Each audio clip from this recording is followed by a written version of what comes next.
बुवा म्हणाले आता तो विषयच नको, पुन्हा ते तो विषय काढले ते ह्या माणसाच्या हृदयातच आधी पटकन कॅच करतो का, त्याच्यामुळे तो पुन्हा विषय नको. मी आपलं बोललंय बोललं माझंच काहीतरी गैरसमज झालं मान्य का काय हो बुवा? नाही बोला बरं तुमच्या अर्थाने आता या फोनवर राहणं गरजेचं आहे. आमचं झालेलं आहे तुम्ही सांगितलं होय खरा घरवाली विचारली यावं अगदीच काय जास्त बोलतं नाही सिग्नल येते त्याच्याकडनं.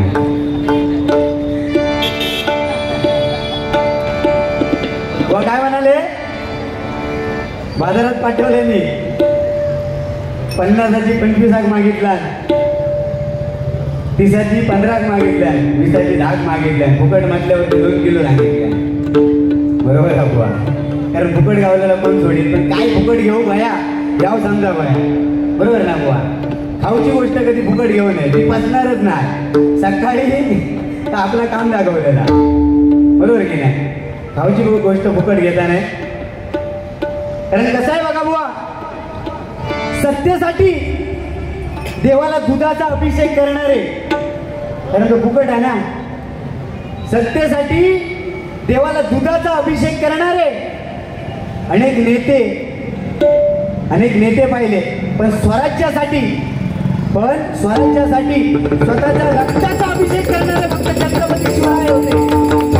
बरोबर की नाही, हा काहीतरी आहे आपण, कारण फुकट गावला म्हणून काहीतरी घेतला ते का अर्थ नाही. तसंच एकदा विषय बुवांकडे झालो, आता लग्नाचा हा व्हिडिओ नाही म्हटलं तरी हे कोण असलं तर मागणी घातलं तरी काही हरकत नाही, अगदी चांगला, नोकरी पण चांगली आहे, काय कमी नाही, बँकेत आहे माणूस, काय कमी नाही, देवाच्या दे झाला लग्नाचा विषय इलो घरातल्याने म्हणजे अंतच बघितले नाही, आता यांना अंतच बघितलेलं लागेल, लगीन करून टाकू काय. आली तुळशीच्या लग्नाची गोष्ट, आता ते का या आपलं 2024 फक्त येईल, मागच्या दिवाळीची गोष्ट. तुळशीचा लगीन जसा झाला तसा आपला घरात याच्या लग्नाची वार्ता सुरुवात केल्याने ह्या पोरगे आपला बघितल्याने त्याचा आपला सडपातळ या माणसासारखे आणि माझ्यासारख्या, म्हणजे मी पण त्यांच्या अर्थ असं त्याच्यात काय वाट नाही.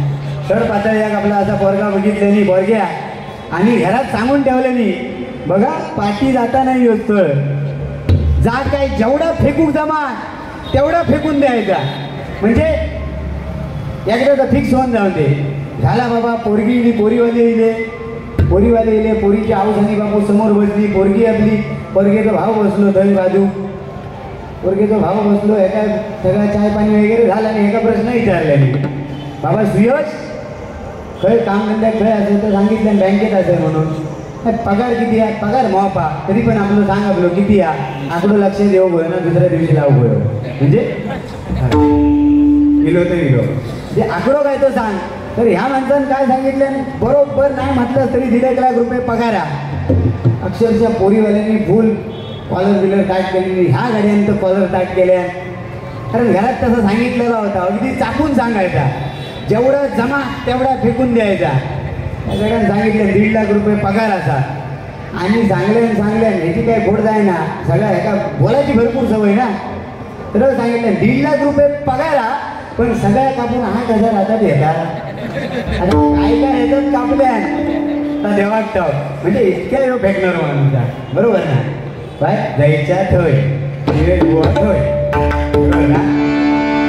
छत्रपती शिवाजी महाराज बघा, छ म्हणजे 36 हत्तींचे बळ असणारं, त्र म्हणजे त्रस्त मुलांना करणारे, प म्हणजे परत फिरणारे, ती म्हणजे तिन्ही जगात जगणारे, शी म्हणजे शिस्तप्रिय, वा म्हणजे वाणीचे तेज असणारे, जी म्हणजे माता जिजाऊचे पुत्र, व म्हणजे महाराष्ट्राची शान, हा म्हणजे हार न मानणारे, हा म्हणजे राज्याचे हितचिंतक आणि ज म्हणजे जनतेचा राजा, हे छत्रपती शिवाजी महाराज.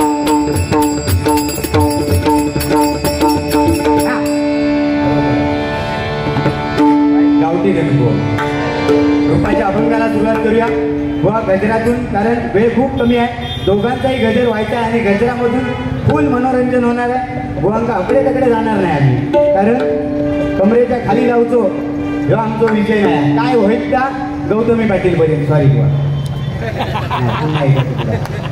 म्हणजे तिथपर्यंत, याच्या पुढे काय आम्ही जाणार नाही. रूपाच्या अभंगाला सुरुवात करतोय.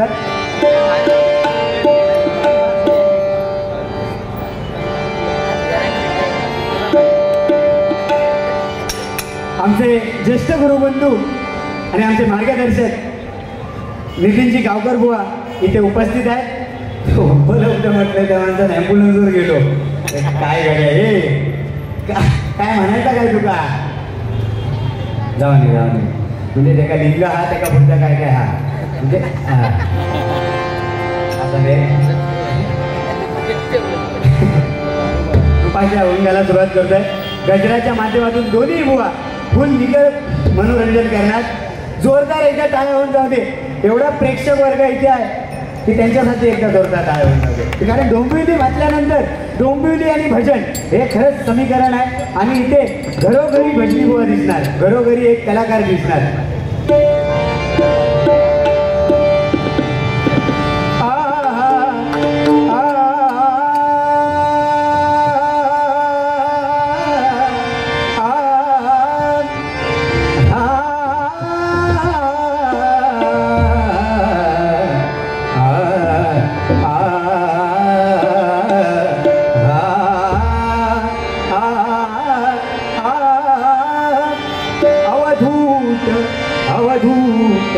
अवधूत म्हणे अवधूत अवधूत अवधूत म्हणे आकाशाचा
देवा